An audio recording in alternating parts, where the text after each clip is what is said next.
ನಾವು ಪ್ರತಿ ವರ್ಷವೂ ನಮ್ಮ ಹರೀಶಣ್ಣ ಮತ್ತು ನಾವು ನಮ್ಮ ಹುಣಸೂರಿನ ಶಾಸಕರಾದಂಥ ನಮ್ಮೆಲ್ಲ ಯುವ ನಾಯಕರು ಅವರು ನಮಗೆಲ್ಲ ನಾವು ರಾಜಕೀಯವಾಗಿ ಅವರು ಬಂದಾಗಲಿಂದ ನಮಗೆ ಒಂದು ಶಕ್ತಿ ತುಂಬಿದಂಥ ನಮ್ಮ ಯುವ ನಾಯಕರು ನಮ್ಮ ಹರೀಶ್ ಗೌಡರು ಅವರು 13 ವರ್ಷದಿಂದನೂ ನಾವು ಇಲ್ಲಿಗೆ ಚಾಮುಂಡೇಶ್ವರಿಗೆ ಅವ್ರು ಬಂದಾಗಲಿಂದನೂ ಜೊತೆಗೆ 2ನೇ ತಾರೀಕಿಗೆ ಬರ್ತಡೇ ಆಚರಣೆ ಬರ್ತಾಯಿದ್ದೆ. ಒಂದು 2 ವರ್ಷ ಇವರು ಹುಣಸೂರು ಕಡೆ ಇದ್ದರು, ಹಾಗಾಗಿ ಮಾಡಿರಲಿಲ್ಲ.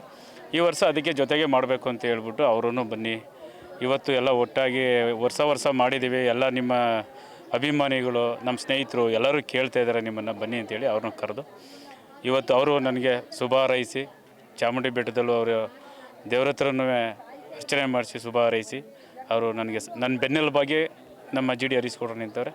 ಅವ್ರಿಗೂ ಸುಧಾ ಅವ್ರಿಗೆ ಅವ್ರ ಕುಟುಂಬಕ್ಕೆ ದೇವರು ನೆಮ್ಮದಿ, ಶಾಂತಿ, ಆರೋಗ್ಯ, ಭಾಗ್ಯ, ರಾಜಕಾರಣದ ಉನ್ನತ ಸ್ಥಾನವನ್ನು ಅವ್ರಿಗೆ ಆದಷ್ಟು ಬೇಗ ದೊರಕಿಸ್ಲಿ.